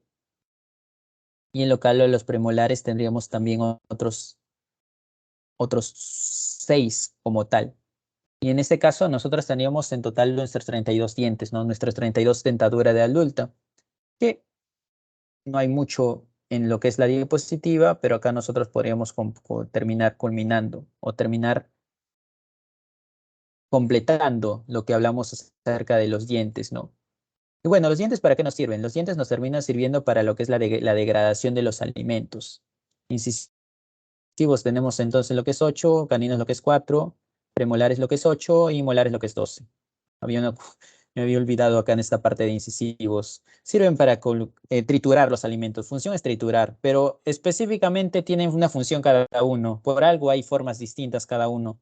Por ejemplo, los caninos, ¿para qué sirven? Caninos sirven para desgarrar la carne. Por eso es su forma puntiaguda como tal, ¿no? Desgarran la carne. Y los animales carnívoros, ¿qué dientes les va a ser más útil? Los caninos, porque desgarran las carnes. Nosotros, por evolución, nuestros caninos cada vez se vuelven menos puntiagudos. ¿Por qué? Ya no comemos carne cruda, ¿no? Cada vez comemos la carne más cocida incluso. Por eso que nuestros caninos se van volviendo menos puntiagudos. Los premolares y los molares. Molares sirven para moler. Premolares son casi lo mismo, nos sirve para moler, para aplastar el alimento. ¿Y esto es útil para qué? Para comer hierbas, por ejemplo. En el caso de animales herbívoros, ¿qué dientes van a prevalecer? Son estos de acá, los molares y premolares. Mientras que los incisivos, que acabo de recordar, son 8, ¿sirven para qué? Sirven para cortar. Por esa forma que tiene un área bastante pequeña, ayuda mucho en lo que es cortar. Caninos desgarrar y premolares y molares a moler el alimento. Entre estos, ¿qué tipo de dientes, qué tipo de células vamos a encontrar? Bueno, vamos a encontrar lo que es la dentina como primera capa y donde vamos a encontrar nervios, donde vamos a encontrar sangre, y acá es donde comienza el dolor de diente, es en la famosa pulpa, donde van a presentarse los famosos odontoblastos. Odonto,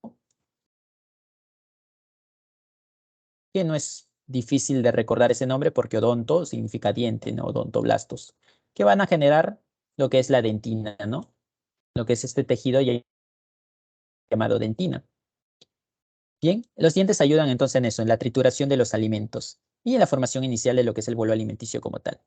¿La lengua qué ayuda? La lengua tiene varias funciones, ¿no? Una de esas funciones, por ejemplo, es en el famoso sentido del gusto, que es a través de las papilas gustativas, que haremos mayor énfasis cuando hablemos de los sentidos.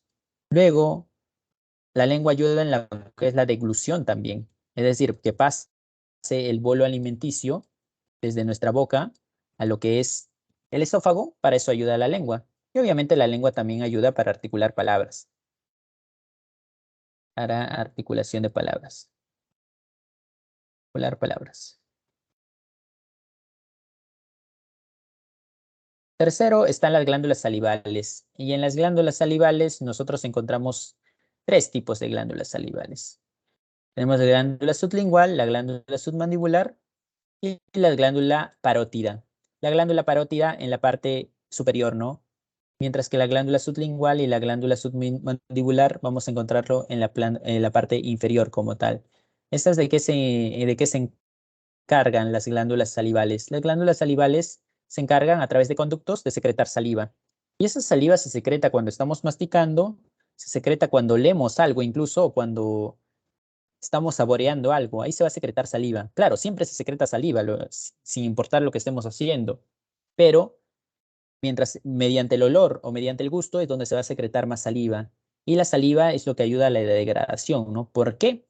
Porque, bueno, tiene algo llamado amilasa. Y la amilasa es una enzima que te degrada, ¿qué cosa? Te degrada el almidón hacia la maltosa.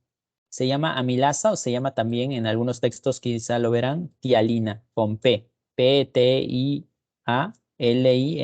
tialina. Y lo que hace es esto, ¿no? Degradar almidón a maltosa. Es así que acá en la boca no solo hay digestión mecánica a través de los dientes, sino también digestión química. ¿A través de quién? A través de la saliva, mediante la enzima alfa-amilasa. ¿Ok? Pasamos a la siguiente diapositiva.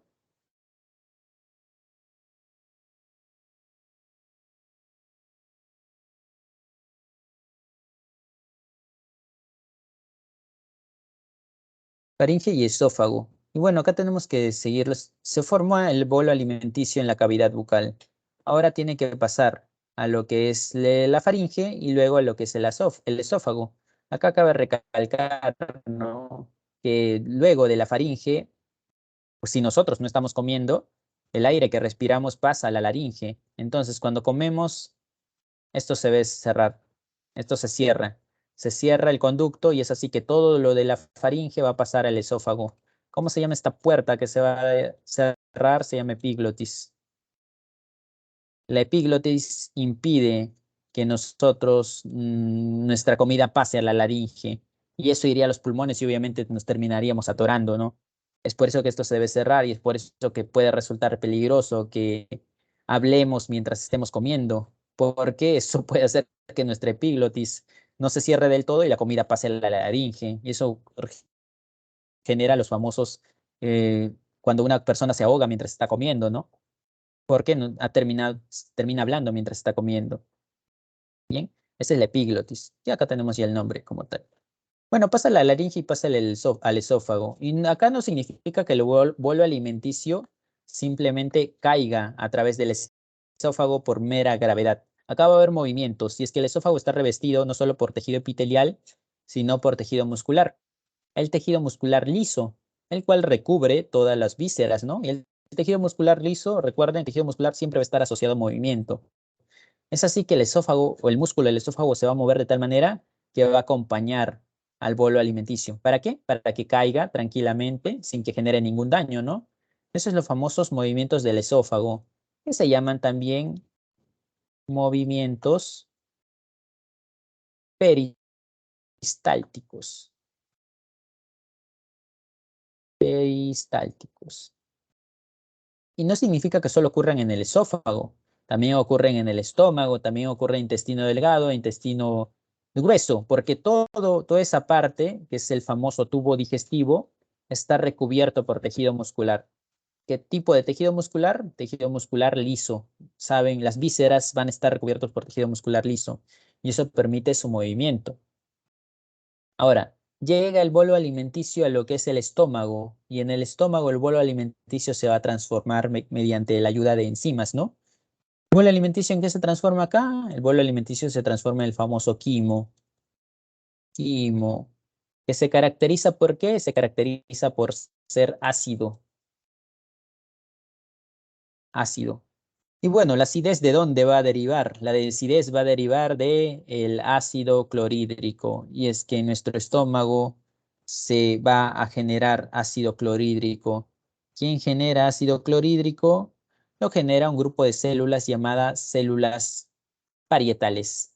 Las células parietales generan el ácido clorhídrico como tal. Ahora, esas células parietales van a ser estimuladas a su vez. Si es que acá hay una cadena. Para empezar, hay un grupo de células. Vamos a tener las más importantes 4 de grupo de células. Entre ellas, ¿quién es el iniciador de todo? Un momento, por favor.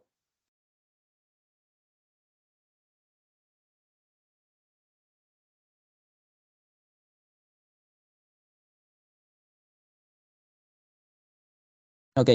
Entre estas 4 grupos de células, ¿cómo funciona la cuestión? Células mucosas, las primeras. Y es que el estómago es importante que tenga una capa. ¿Una capa de qué? Una capa de moco. ¿Por qué? Porque requiere protección. En el estómago se produce ácido clorhídrico y el ácido clorhídrico, conocerán lo que es el ácido muriático. Bueno, ese ácido clorhídrico puede ser muy perjudicial, muy dañino. Por lo tanto, el estómago requiere protegerse, una capa de moco que la protege. ¿Quién produce eso? Las famosas células mucosas. Ese es uno. Tenemos las células mucosas, ya cuál es su función. El siguiente grupo de células, células G. Y las células G de gastrina. Y bueno, ¿qué hace la gastrina? La gastrina es una hormona. Y esta hormona, la gastrina, ¿a quién va a dar órdenes? Le da órdenes a las células parietales. ¿Para qué? Para que las células parietales empiecen a producir ácido clorhídrico. Pero ¿cuándo se activa la gastrina? La gastrina se activa cuando empezamos a comer. Cualquier cosa que empezamos a masticar y ya se va a activar la gastrina. Es por eso que resulta peligroso comer a cualquier hora, porque se va a liberar ácido clorhídrico en cualquier hora. Y como que nuestro sistema digestivo se automatiza. Si comemos todos los días a la una, ya va a estar preparado para recibir comida. Pero si nuestra hora no es fija, en cualquier momento va a liberar ácido clorhídrico. Y eso a la larga puede ser perjudicial, porque a pesar de que haya capas de moco, estas no podrán resistir y van a generar que el estómago se dañe. Y eso genera las famosas gastritis. Por eso es fundamental comer a la hora, porque esto se automatiza. Entonces la gastrina estimula las células parietales. ¿Para qué? Para que liberen ácido clorhídrico. Y el ácido clorhídrico, ¿qué es lo que hace? Lo que hace es romper. ¿Romper a quién? Hay una proteína acá que se llama pexinógeno. Y acá deben recordar que si una proteína tiene el término ógeno, significa que es una proteína inactiva. No hace nada. No hace nada el pexinógeno.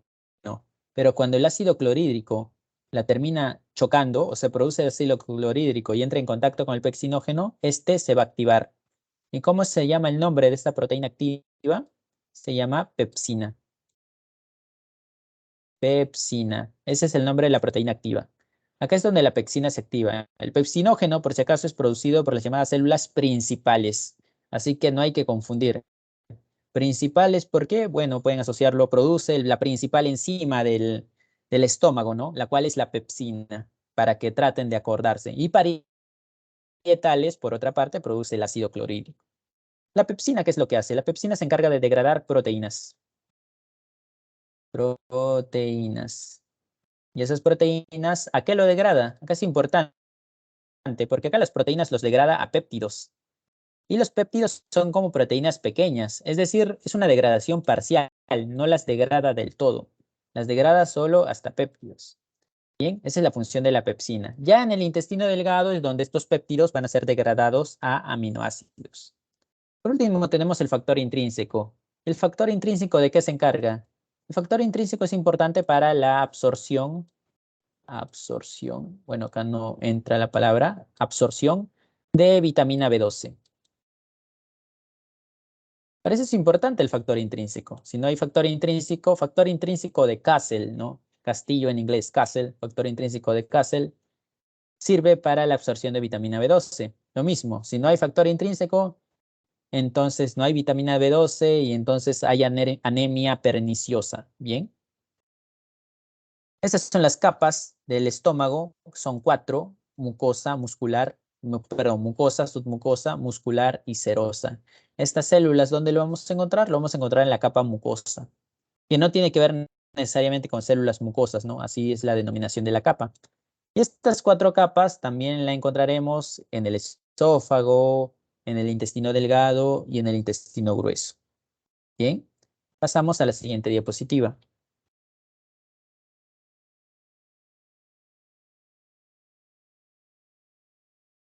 Intestino delgado, función, finalizar la digestión y la absorción total, ¿no?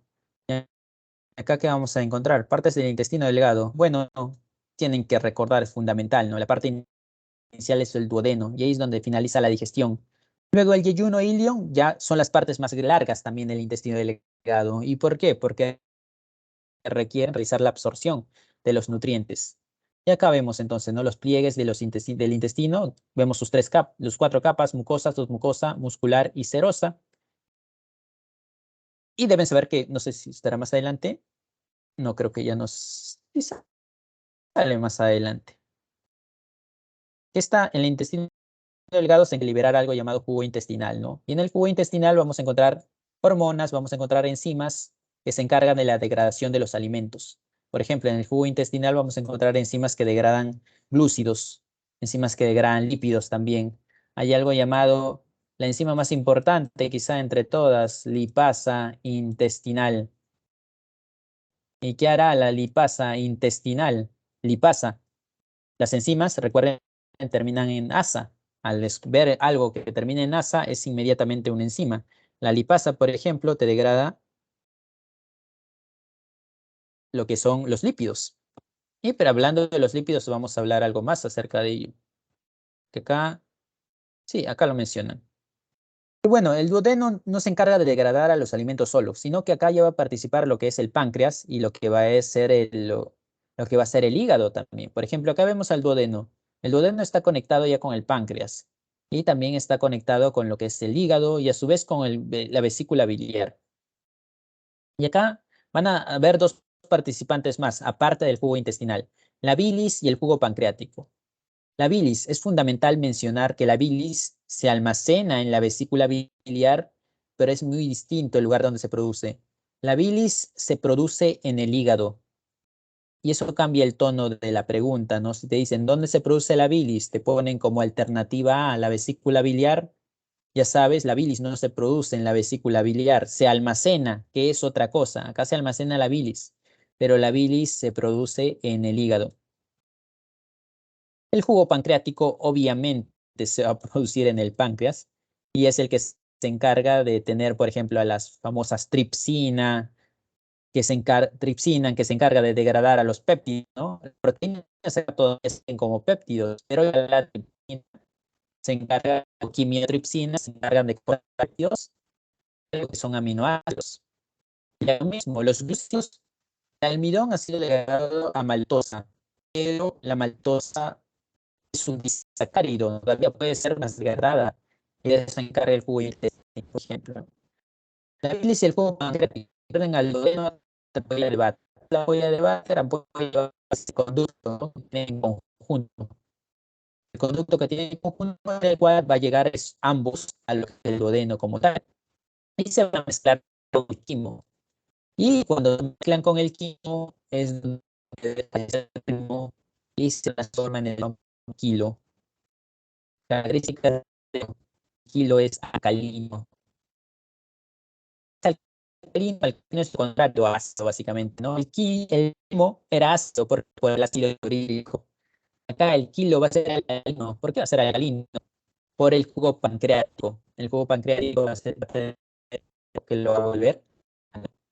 Pasamos a la siguiente diapositiva.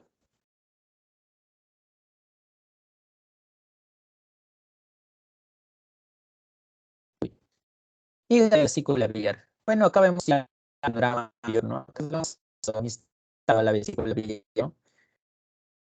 Ya vemos, solo produce la bilis, es lo fundamental, la función fundamental del hígado en la digestión. ¿Por qué la bilis es importante? Porque ayuda en la digestión de lípidos. Los lípidos así nomás no se degradan, requieren algo que los termina acomodando. ¿Por qué? Porque los lípidos que consumimos son como grandes bolas de grasa. Y esas bolas de grasa llega una enzima, vamos a dibujar como si fuera llega una enzima y no le hace nada. ¿Por qué? Pues una gran grasa.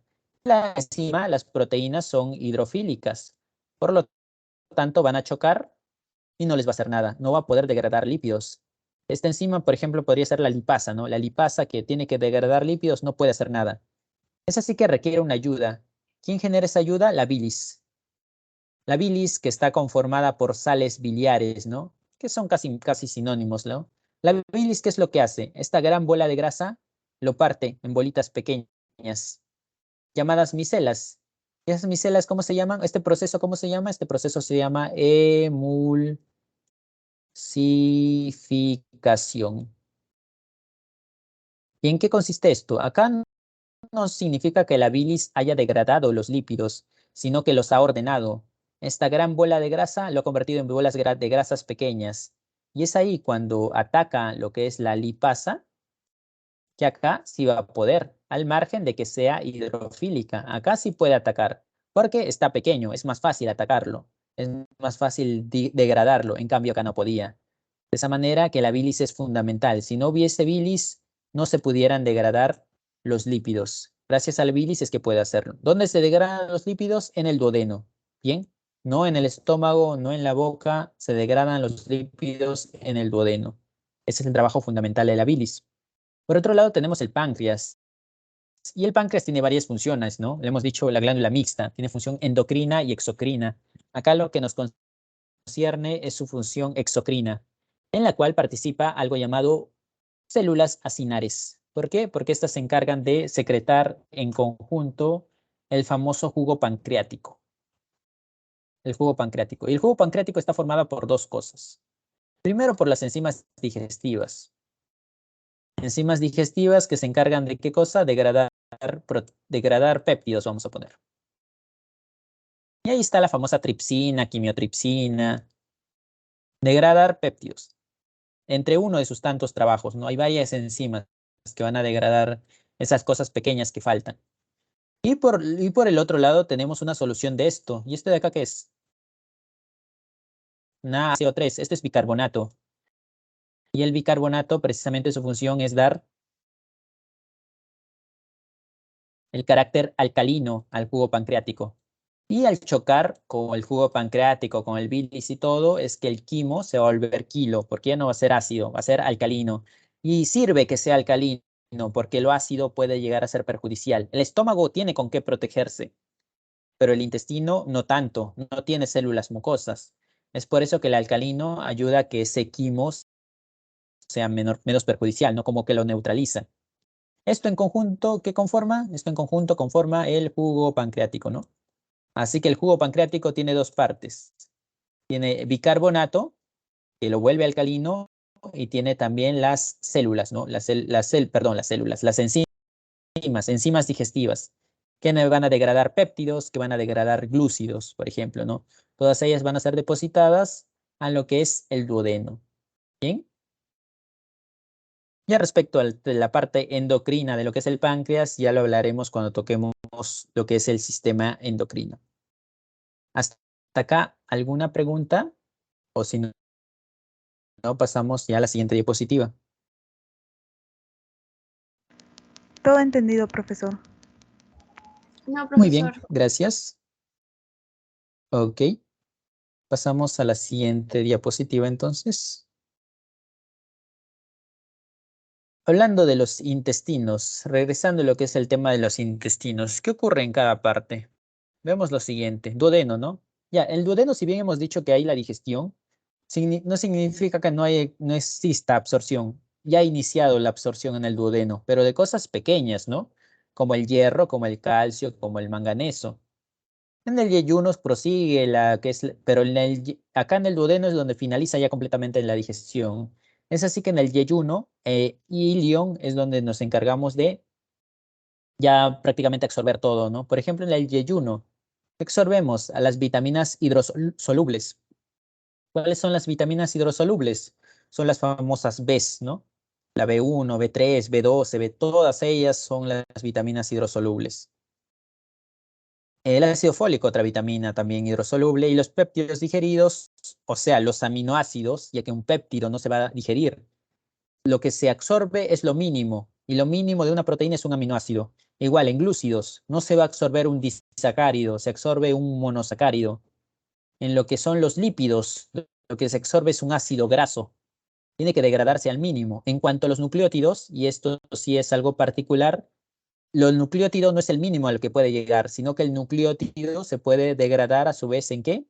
En base nitrogenada, en azúcar pentosa y en grupo fosfato. Y es recién cuando el nucleótido se degrada que esos tres componentes se van a absorber. El nucleótido como tal no se absorbe, sino que se absorben esos componentes. Lo mismo tenemos acá, la bilis obviamente que pasó por acá, se vuelve a absorber para reciclarse. Y acá tenemos a estas vitaminas que son las liposolubles. Lo contrario, ¿no? Estas son hidrosolubles, son liposolubles, las famosas ADEK, la vitamina ADEK. Hormonas gastrointestinales. Y estas son las hormonas que se producen gastro, significa estómago, e intestino, ¿no? En el estómago y en el intestino. ¿Cuáles hemos conocido acá? Acá la que conocemos es la famosa gastrina, ¿no? ¿Por qué? Porque esta que produce, ¿quién produce la gastrina? Lo producen las células G. ¿Y qué estimula? Estimula la secreción del ácido gástrico. ¿Y qué es ácido gástrico? Recuerden, la gastrina es quien estimula las células parietales, ¿no? Para que produzcan HCl. Y el crecimiento mucoso también estimula, ¿qué cosa?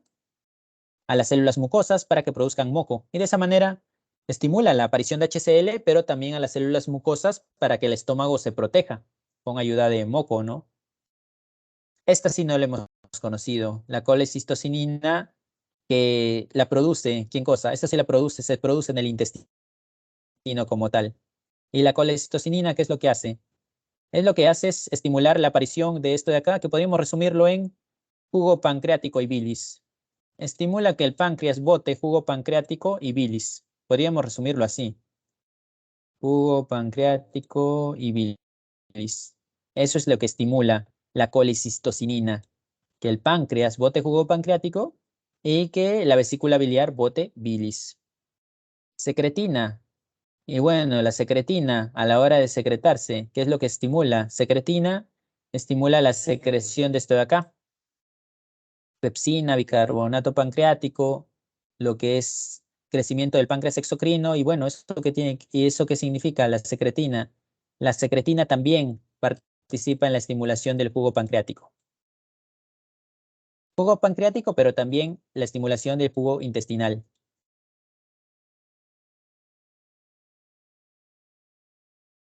Jugo intestinal.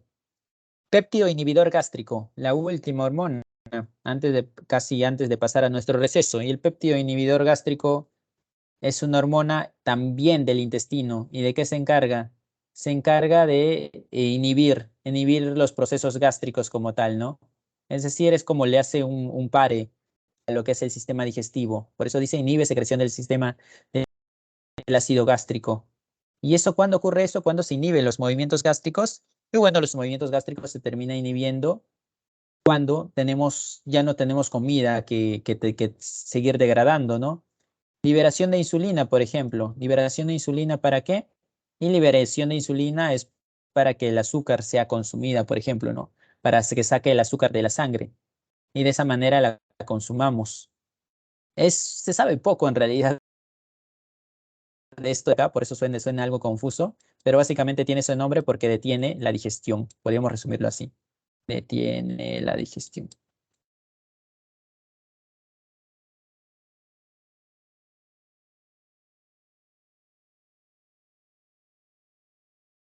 Bien. Con esto nos quedamos hasta nuestro receso, ¿ya? Nos vemos de acá a 5 minutos.